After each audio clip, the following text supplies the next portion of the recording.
여러분 안녕하십니까? 전기신경치료학회입니다. 오늘은 제가 여러분들에게 두 분의 회전근개 파열 환자 사례를 여러분들께 영상으로 보여드릴 거고요. 이분들을 보여드리면서 의외로 많은 환자분들이 약을 진통제 드시는 거를 꺼려 하시는 것 같아요. 진통제를 먹으면 통증만 사라지지 원인은 가라앉지 않는 거 아니야? 라고 생각하시는 분도 있고요. 심지어 어떤 분들은 오히려 더 오랫동안 고생한다라는 그런 잘못된 정보도 가지고 계시더라고요. 그래서 오늘은 그게 아니다라는 거를 제가 여러분들께 말씀을 좀 드려보도록 하겠습니다. 왜 오랫동안 통증에 노출되면 안 되는지에 대해서 좀 알아보도록 하겠습니다. 진통제 먹고 아픈 것이 사라지면은 주제 아래서 제가 세 가지를 한번 여쭤볼 건데, 통증만 감소된 거지 원인부의 치료는 안 된 것이다. 원인부가 제거돼야 병이 완치되는 것이다.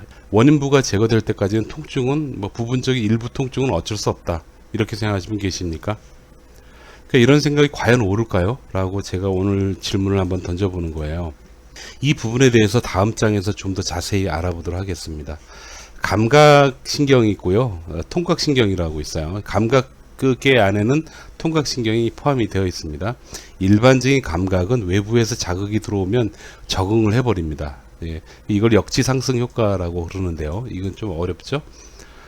이거 쉽게 예를 들면 이겁니다. 그러니까 제가 이것은 팬티라고 얘기를 했는데, 옷을 입을 때를 생각해 보시면 됩니다. 여러분들이 옷을 입을 때는 옷을 입는 느낌이 있잖아요. 있는데 입고 나서 생활하실 때는 입고 사시지 않나요? 아, 내가 움직일 때마다 옷이 막 느껴지고 막 그러세요? 그러지는 아마 않으실 겁니다. 그게 바로 뭐냐면, 감각이 옷에 의해서 계속 외부적인 자극, 옷하고 마찰이 되면 되는 그것에 서서히 적응을 해요. 감각이 적응을 하면서 나중에는 이제 옷을 입었나 안 입었나 모르는 거죠. 그 팬티나 여성분 같은 게 브레이저죠. 브레이저는 꽉 이렇게 딱 조여서 입히잖아요. 생활하다 보면 내가 브레이저를 입었나, 이게 찾나, 입었나 안 입었나를 여러분들이 이제 생각을 안 하시고 계시죠. 이게 바로 감각입니다. 감각은 일정 시간이 지나면 적응을 합니다. 문제는 이 감각신경 내에 통각신경이라고 있는데, 얘는 좀 얘기가 좀 달라요. 통각인데, 통각은 반대입니다. 외부에 자극이 들어오잖아요. 자극이 들어오면 아프다는 신경으로 더 예민해집니다. 그래서 뇌 쪽으로 아프다고 느낌을 막 전달을 해서요, 신경계의 변화를 좀 줘요. 그러니까 이거를 좀 쉽게 예를 들면 상처난 부분, 여러분 아마 50대 이후분들은 그 불주사를 맞아 보셔서 아마 그거 아시겠지만, 불주사를 맞고 나면 왜 거기 나중에 고름 잡히잖아요. 고름 잡히는데 친구들하고 놀다 보면 탁 건드리면 되게 아프죠. 예, 그거를 보시면 되겠어요. 그러니까 통각은 외부에서 자극이 들어오면 더 아파집니다. 그게 문제가 되는 거예요. 왜 통증에 오래 노출되면 안 되나에 대해서 말씀을 드려볼게요. 통증을 오랫동안 느끼게 되면요, 통각신경이 예민해집니다. 예민해지면 뇌가 작은 자극에도 아프다고 느끼게 되는 거죠. 이거는 이제 바로 밑에 나와 있는데, 통각신경이 예민한 상태를 오랫동안 유지하게 되잖아요. 그러면 상위신경에 영향을 주게 됩니다. 그래서 오랫동안 아픈 상태를 있게 되면요, 아주 약한 자극에도 아프다고 느끼게 되는 거예요. 근골격계 질환이라고 해서 오늘은 어깨를 보여드리겠지만, 어깨, 허리, 무릎 여러 가지가 있죠. 통증 조절이 잘 안 된 그런 경우의 환자분들, 몇 년 동안 고생을 하시게 되면은 아주 조금만 움직여도 아프고 불편한 걸 느끼게 되는 거예요. 그게 바로 이렇게 신경에 영향을 주기 때문에 그렇습니다. 상해신경. 그러니까 신경의 변형이라고도 말씀을 드려요. 그런 가장 대표적인 사례가 CRPS라고 해서 복합통증증후군이라고 하는데, 보통 이거는 여러분 직접 검색해 보십시오. CRPS는요, 감각 자체가 이상해져요. 그래서 감각이 본래는 무뎌져야 되는데 무뎌지질 않아요. 무뎌지질 않아서 양말을 못 신고, 제가 본 분은 그 군대에서 발목을 다친 친구인데, 축구하다가 발등을 손문만 대도 아프고 양말을 못 신는 거야. 그리고 그쪽으로 디디질 않아요. 그래서 종아리가 바짝 말랐어요. 예, 그런 사례를 제가 본 케이스가 있고, 그 외에도 여러 가지 케이스가 있습니다. 시간이 흐를수록 원인부라고 얘기하는 근골격계 질환에서 원인부는요, 일정 시간이 지나면 어느 정도 회복이 되는데, 그래서 큰 문제가 없다라고 나왔는데, 문제는 뭐냐면 통증은 계속 느끼는 거예요. 보통 만성적으로 이제 느끼게 돼가지고요, 나중에는 원인은 큰 문제가 없는데 환자는 아프다고 느끼는 그런 상태가 되는 겁니다. 비정상적인 역치 하강, 이게 이제 역치가 낮아졌다는 얘기인데, 의해서 아주 낮은 자극, 그러니까 살짝만 만지거나 살짝만 움직여도 쉽게 통증을 느끼게 되는 거예요. 이게 바로 통증에 오래 노출되면 안 되는 이유입니다. 이렇게 통각이라는 거는요, 통증에 오래 노출이 되면 될수록 더 예민해지고 신경이 변형이 와가지고요, 통증을 많이 느낄 수밖에 없게끔 그렇게 바뀌게 돼 있어요, 여러분. 통증을 오래 느끼잖아요. 통증을 오래 느끼게 되면 여러분들이 그 원인부가 회복이 되는 그 기간이 더디게 됩니다. 아주 더디게 돼요. 그래서 저희들이 이제 공부할 때 논문으로 보면 어깨 같은 경우에는 보통 12개월에서 18개월 정도 지나면 정상적으로 쓸 수가 있거든요.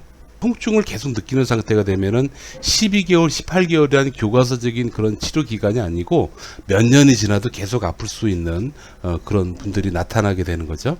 아마 여러분들 중에서도 오래 아프신 분이라면 통증에 오랫동안 노출된 경험이 있거나 아니면 나을만 하면 다시 또 무리를 해서 어깨를 또 다치게 한다든지 하는 그런 반복적인 노출, 외부 자극이 있었을 거예요.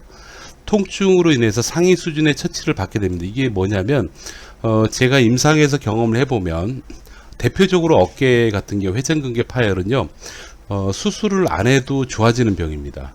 그러니까 수술을 해야 되는 사례는 제가 알고 있는 정형외과 전문의에서 말씀을 들어보면 정형외과 입장에서 봤을 때 힘줄이 완전히 파열이 되면 몇 개월 동안 팔을 못 올려요. 팔을 만세를 못 한다는 얘기죠. 그런 기능적인 이상이 생길 수가 있습니다. 근데 그렇게 되는 경우에는 환자의 어떤 삶의 질을 위해서 수술을 권한다고 얘기해요. 근데 그런 경우 아닌 경우에는 보통 12개월에서 18개월 정도만 잘 유지만 시켜주면 저절로 회복이 된다. 완전히는 아니고 대략 85% 정도 회복이 되는 걸로 이렇게 얘기를 합니다.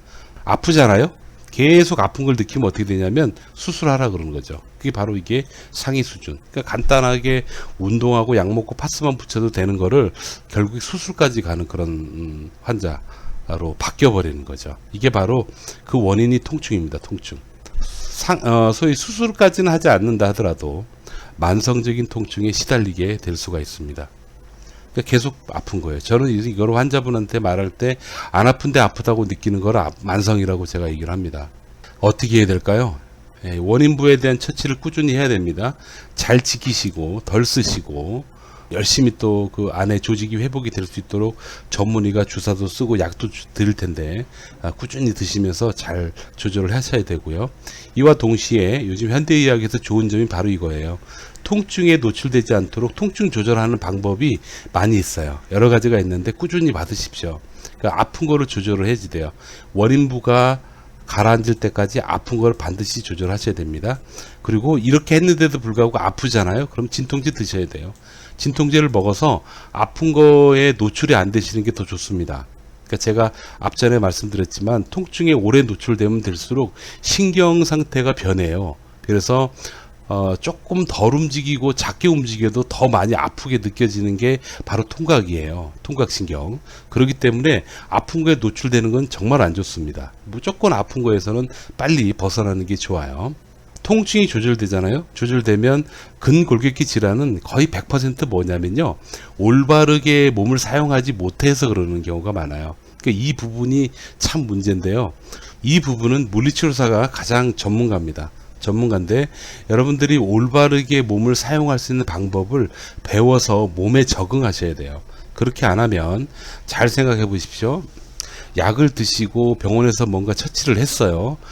일주일에 예를 들어 병원에 이틀을 온다고 한번 생각해 보자고요. 그러면 병원에 오면 한두 시간 걸리겠죠? 일주일에 한 4시간, 5시간 정도는 병원에 계시지만 나머지 시간, 하루로 예를 들어 볼까요? 24시간 중에서 2시간 정도는 병원에 계시지만 나머지 22시간은 여러분들 혼자서 관리하는 시간이잖아요.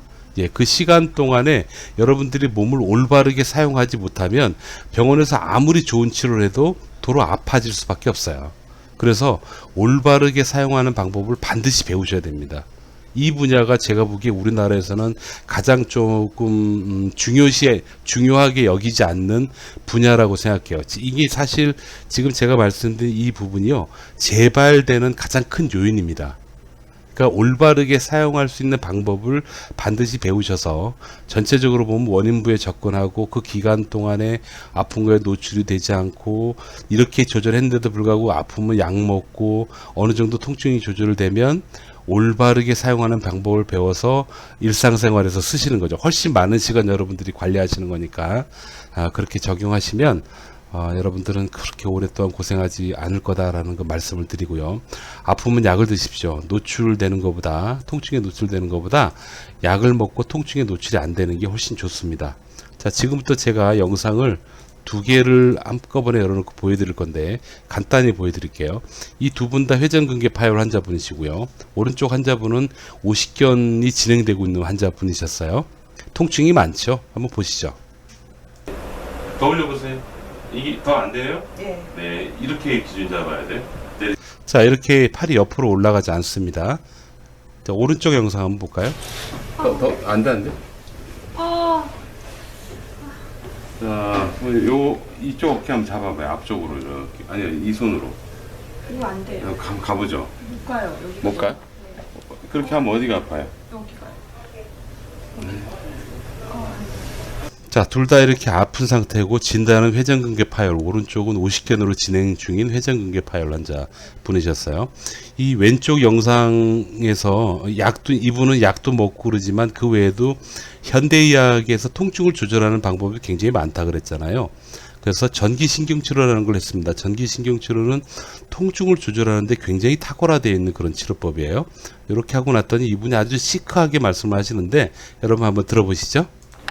자, 이제 사모님 혼자 옆으로 한번 올려보시는 거예요. 한번 올려보세요. 옆으로. 그렇죠. 앞으로 쫙 당겨주고. 그렇죠. 다시 내렸다가 옆으로 한번 올려보세요. 쭉. 완전히 맨 밑에서부터 내올리게 안 하죠. 올리세요.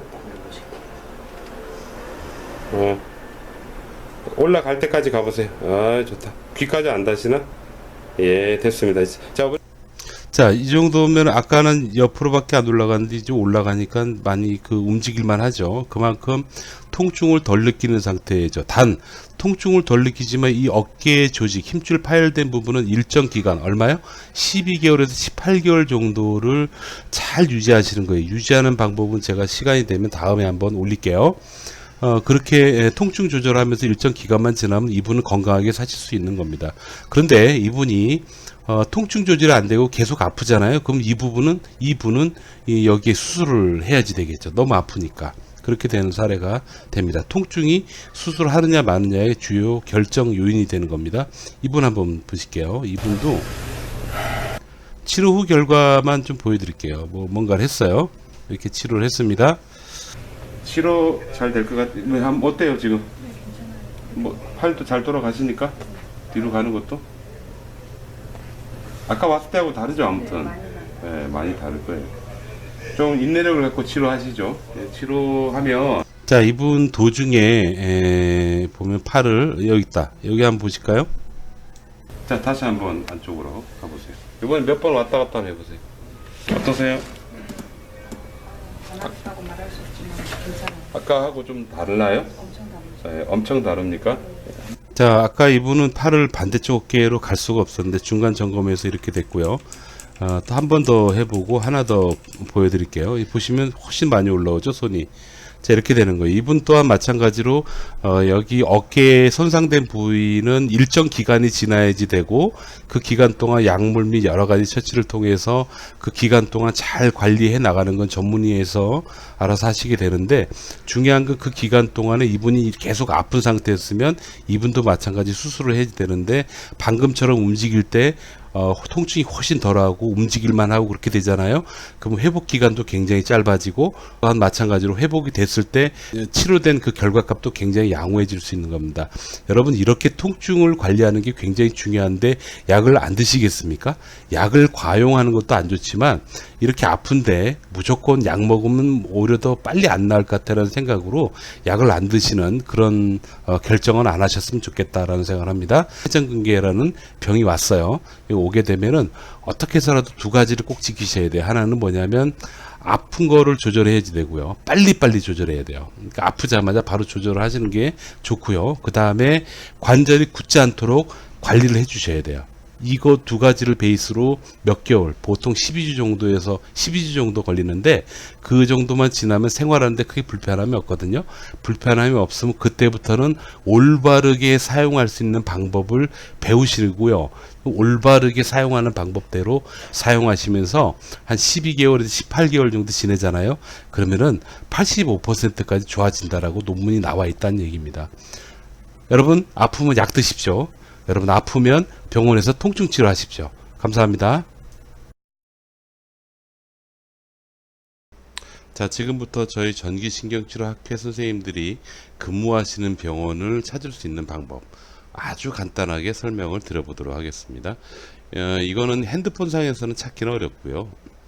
핸드폰은 좀 이따 말씀드리고 컴퓨터로 먼저 찾는 방법을 알려드리면 이게 이제 내용은 다르지만 여러분들이 컴퓨터로 보는 저희 그 영상이에요. 영상 하단에 보시면 게시자 이름이 있습니다. 전기신경치료학회 WCNE 하고 여기 이미지가 있죠. 아무거나 눌러 보십시오. 이렇게 누르시면 이렇게 유튜브 상에 저희 홈페이지가 나와요.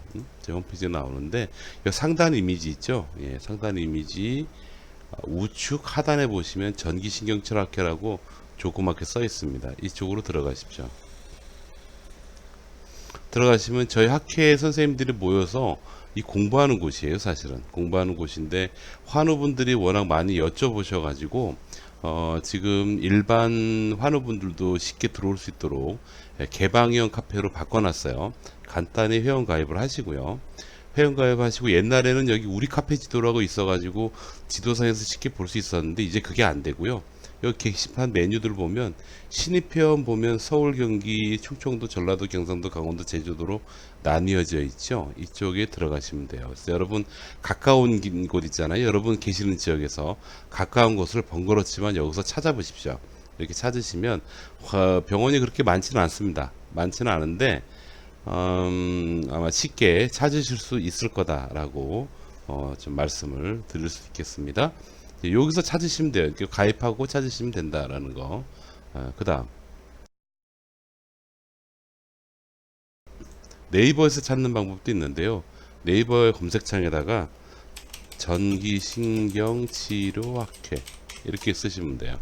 쓰시면 웹사이트에 이렇게 나오거든요. 유튜브 말고 여기 보시면 전기신경치료학회에서 여기 그 카페가 있죠. 이거는 저기 유튜브 상에 하는 거고 요 학회 여기를 들어가시는 거예요. 이렇게 들어가시면 바로 찾을 수가 있습니다.